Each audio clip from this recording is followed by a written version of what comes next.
Madam నమస్తే అండి. ఈరోజు నారా లోకేష్ గారు బ్లూ జెట్ అనే ఒక హెల్త్ కేర్ ప్రైవేట్ లిమిటెడ్ కంపెనీకి భూమి పూజలో పాల్గొనడం జరిగింది. ఒకవైపు వైసీపీ నుంచి పెద్ద ఎత్తున విమర్శలు చేస్తున్నారు, తక్కువ రేటుకే భూములు కట్టబెడతా ఉన్నారు, తన బినామీ సంస్థలకి భూములు కట్టబెడతా ఉన్నారని చెప్పేసి పెద్ద ఎత్తున విమర్శలు వస్తూ ఉన్న తరుణంలో రాష్ట్ర మహిళలకు ఏ విధంగా చూస్తారు దీని అంతటిని కూడా? ఇవాళ ఏదైతే నారా లోకేష్ గారు హెచ్ఆర్డీ మినిస్టర్ గారు సీతాపాలెం వైజాగ్లో బ్లూ జెట్ అనే ఒక పెద్ద ఫార్మస్యూటికల్ కంపెనీకి శంకుస్థాపన చేయడం జరిగింది. అది 2,300 కోట్లు పెట్టుబడితో ఈ రాష్ట్రంలో పెట్టడం జరిగింది. వైసీపీ వాళ్ళు ఏదో అన్యాక్రాంతంగా భూములు ఇచ్చేస్తున్నారు, వాళ్ళకి కావాల్సిన వాళ్ళకి భూములు ఇచ్చేస్తున్నారని చెప్తున్నారు. ఇదే విషయం గురించి గౌరవ మంత్రులు నారా లోకేష్ గారు అసెంబ్లీ సాక్షిగా ఛాలెంజ్ విసరడం జరిగింది.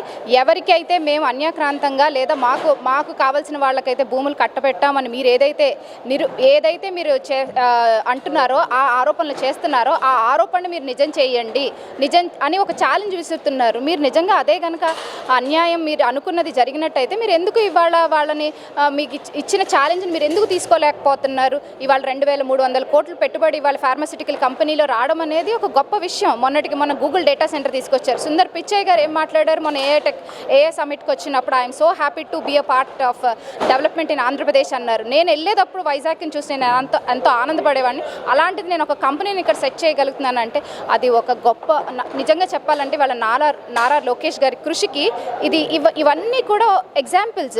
అభివృద్ధిని ఏదైతే వైసీపీ వాళ్ళు తట్టుకోలేక, అభివృద్ధి జరుగుతుందనేది వాళ్ళు జీర్ణించుకోలేక, అపవాదులు అంటారు కదా, బేస్లెస్ స్టేట్మెంట్స్ పాస్ చేస్తూ ఈ రాష్ట్రంలో ప్రజల్ని ఏదో మభ్యపెట్టాలనుకుంటున్నారు. కానీ ప్రజలు చాలా క్లారిటీగా ఉన్నారు. ఈ రాష్ట్రంలో అభివృద్ధి, సంక్షేమం రెండు కళ్ళుగా సాగుతున్నాయి. అంటే ఈరోజు రాష్ట్రంలో ఏ పెట్టుబడి పెట్టడానికి ఏ పరిశ్రమ వచ్చినా కూడా దాని మూలాలన్నీ కూడా గతంలో జగన్మోహన్ రెడ్డి గారు వేసినవే ఈరోజు ఫలాలు ఇస్తూ ఉన్నాయని చెప్పేసి కూడా వైసీపీ నాయకులు మాట్లాడుతూ ఉన్నారు. ఏమండి, అసలు ఏమీ లేని దానికే మేము శంకుస్థాపనలు చేసిన ఘనత ముఖ్యమంత్రి వర్యులు. అలాంటిది ఆయనే మూలాలు వేశారు అంటే అసలు ఇది ఎంత హాస్యాస్పదంగా ఉందంటే ఇది వినడానికి కూడా చాలా చిన్నపిల్లలు కూడా నవ్వుకుంటారు. ఆయన ఎలా చెప్తే నేను చేసిన మూలాలు ఇవాళ ఫలితాలను ఇస్తున్నాయని కాదండి, మీరు చేసిన నాశనాన్ని ఇవాళ పూడ్చడానికి ఈ ప్రభుత్వానికి నిజంగా ఒక 10 సంవత్సరాలు పడుతుంది. మీరు అంత దాష్టికం, అంత నాశనం చేశారు ఈ రాష్ట్రంలో. ఎలా ఉందండి అసలు నారా లోకేష్ గారి పాత్ర? ఇటు ఐటీ శాఖ మంత్రిగా కానీ, ఇటు విద్యాశాఖ మంత్రిగా కానీ ఏ విధంగా ముందుకు తీసుకెళ్తూ ఉన్నారంటారు? ఇవాళ నిజంగా నారా లోకేష్ గారిని మా యూత్ అందరి తరపున, యంగ్స్టర్స్ తరపున నిజంగా మేము థ్యాంక్స్ చెప్పుకోవాలనుకుంటున్నాము. ఏదైతే ఒకటేనండి, ఇక్కడ నారా లోకేష్ గారి దగ్గర చెప్పింది చేసి చూపిస్తున్నారు. మాటలు కాదు, చేతల్లో చేసి చూపిస్తున్నారు. ఆయన ఏదైతే నేను రేపు డిఎస్సి కూడా అనౌన్స్ చేస్తానని చెప్పారు నిరుద్యోగులకి, నిజంగా ఆయన ఏదో ఊరికే ఒత్తుత్త మాటలు చెప్పాడు. జగన్ లాగా నేను మాట తప్పను, మడం తిప్పను అని ఆయన మాట తప్పాడు, మడము తిప్పాడు. అలా కాకుండా నారా లోకేష్ గారు ఇవాళ యువతకి ఒక భరోసా కల్పిస్తున్నారు. నేనున్నానని ఒక ధైర్యం కల్పిస్తున్నారు. కంపెనీస్ని తీసుకురావడంలో ఆయన పాత్ర నిజంగా అసలు we have to thank him and we have to congratulate him and we have to ఆయన నిజంగా ఏం చెప్పినా తక్కువే. నారా లోకేష్ గారు ఇవాళ ఈ రాష్ట్రానికి ఇవాళ చంద్రబాబు నాయుడు గారు దిక్సూచిలాగా ఉంటే నారా లోకేష్ గారు యువతకి ఆయన ఇస్తున్న భరోసా నిజంగా వెలకట్లేదండి. ఇవాళ ఆయన పాదయాత్ర చేస్తున్నప్పుడు కూడా 20 లక్షల ఉద్యోగ అవకాశాలని ఖచ్చితంగా కల్పిస్తాను అని చెప్పేసి మాట్లాడడం, దానికి తగ్గట్టుగా ఈరోజు పరిపాలన చేస్తున్నారంటారా నారా లోకేష్? అసలు 100% చేస్తున్నారు. యువగళంలో ఏదైతే చెప్పారో యువతకి నేనున్నాను అని భరోసా, ఆయన యువగళంతోనే ఇవాళ ఈ ప్రభుత్వం ఏర్పడిందండి.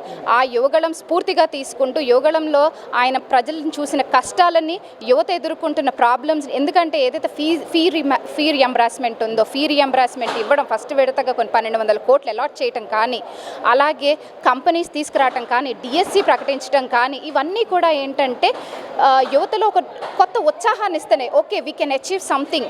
మన ఫ్యూచర్ ఇక్కడ ఆంధ్రాలో ఉంది. ఫ్యూచర్లెస్ స్టేట్ నుంచి హోప్, ఒక ఫ్యూచర్ ఈ ఆంధ్రప్రదేశ్కి క్రియేట్ చేశారండి నారా లోకేష్ గారు. అంటే ఆఖరిగా రీసెంట్గా చూస్తే ప్రతి పార్లమెంట్ నుంచి కూడా ఎవరైతే గెలిచారో వాళ్ళ ఫ్యామిలీని అందరినీ కూడా నారా లోకేష్ కలుస్తున్నారు. ఇది హెల్తీ రాజకీయం అంటారా? లేదంటే ఒకవైపు వస్తున్న ఆరోపణ ఏంటంటే తను డెవలప్మెంట్ పక్కన పెట్టి తన ముఖ్యమంత్రి స్థానం కోసం పరితపిస్తూ ఉన్నాడు అని చెప్పేసి కూడా విమర్శ వస్తూ ఉన్న తరుణంలో మీరే విధంగా రియాక్ట్ అవుతారు దీని మీద? ఇవాళ నిజంగా దాన్ని అందరూ అప్రిషియేట్ చేస్తున్నారండి. బికాజ్ ఎందుకు అంటే తెలుగుదేశం పార్టీ అంటేనే ఒక కుటుంబం, ఒక వసుదైక కుటుంబం. ఇలాంటి ఒక కుటుంబంలో మీ అందరూ కూడా మనందరం కుటుంబ సభ్యులం. ఇక్కడ హోదాలు, అర్హతలు కాదు. ఒక కుటుంబ సభ్యుడిగా మీ సమస్యలు ఇప్పుడు ఏంటంటేనంటే ఒక లీడర్గా అడిగింది వేరు, ఒక కుటుంబ సభ్యుడిగా అడిగింది వేరు. ఇవాళ ఆయన ఒక కుటుంబ సభ్యుడిగా ప్రతి నియోజకవర్గం ఎమ్మెల్యేస్తో ఎంపీస్తో ఆయన ఒక డిన్నర్ పార్టీ లంచ్ పార్టీ పెట్టుకుంటూ వాళ్ళు ఒక లీడర్కి చెప్పలేని విషయాలు కుటుంబ సభ్యుడికి ఈజీగా చెప్తాం.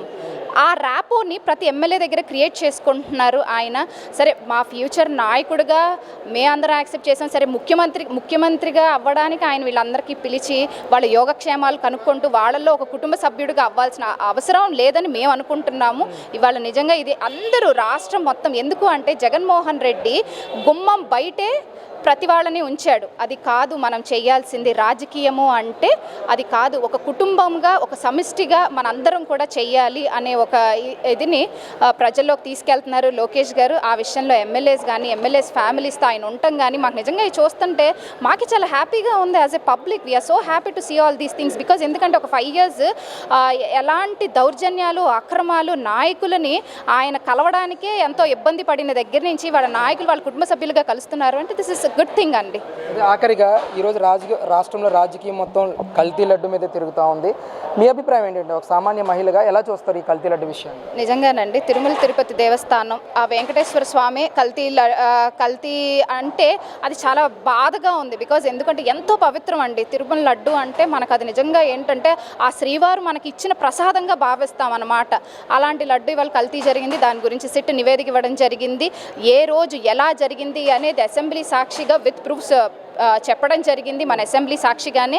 కానీ ఇంకా వీళ్ళు మేం చేయలేదు. బికాజ్ ఒక్కటేనండి, ఆ రోజు కల్తీ ఎప్పుడైతే జరిగిందో ఆ రోజు ప్రభుత్వం మీది, అధికారం మీది, టీటీడీని పాలక మండలి మీది. సో ఇంకెవరిని ప్రశ్నించాలి? టెండర్స్ని మీరు ఎందుకు మార్చారు?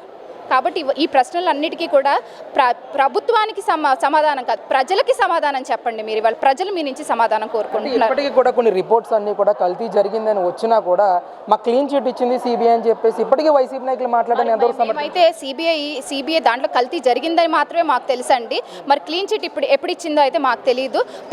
పర్సనల్గా ఏమైనా జగన్మోహన్ రెడ్డి ఆయన క్లీన్ చిట్ ఇచ్చుకున్నాడేమో కానీ ప్రజలు కానీ దేవదేవుడు తిరుమల వెంకన్న కానీ ప్రభుత్వం కానీ ఆయనకి క్లీన్ చిట్ ఇవ్వలేదు. ఆయనకి నిజంగా క్లీన్ చిట్ ఇచ్చిన రోజు వచ్చి మాట్లాడమని చెప్పండి. కూటమి ప్రభుత్వం ఈ లడ్డూని రాజకీయంగా ముందుకు తీసుకెళ్తా ఉంది, దేవుణ్ణి కూడా రాజకీయంలో తీసుకొచ్చారని చెప్పి విమర్శలు వస్తూ ఉన్న తరుణంలో ఒక సామాన్య మహిళగా ఈ కల్తీ లడ్డు విషయాన్ని ప్రభుత్వం తీసుకురావడం మంచిదేనంటారా లేదంటే ఏంటో? లేదండి, ఏదైతే జరిగిందో ఆ అన్యాయం ఏదైతే జరిగిందో లేకపోతే ఇలాంటి ఒక కల్తీ విషయం జరిగిందో అది ప్రజలకి తెలియాలి కదా. ఎందుకు రాజకీయం చేసుకుంటారు? రాజకీయం చేసుకోవాలంటే వేరే విషయాలు లేవా? ఇవాళ కేవలం మీరు 11 మంది ఉన్నారు. ఏంటి మీతో మేము రాజకీయం చేసేది? రాజకీయం చేయాల్సిన అవసరం ఉందా? మీరు ఏమైనా ప్రధాన ప్రతిపక్షమా? లేకపోతే ఎందుకని అసలు ఇది రాజకీయం కాదు. ప్రజలకి మీరేం చేశారో తెలియాలి. ఈ 5 సంవత్సరాల్లో మీరు ప్రజల్ని మభ్యపెట్టేసి దౌర్జన్యాలు చేస్తూ ఇలా కల్తీలు చేస్తూ ప్రజల్ని ఇది చేశారని చెప్పి ప్రజలకు తెలియచేయటమేనండి. దీంట్లో రాజకీయమే లేదు అసలు.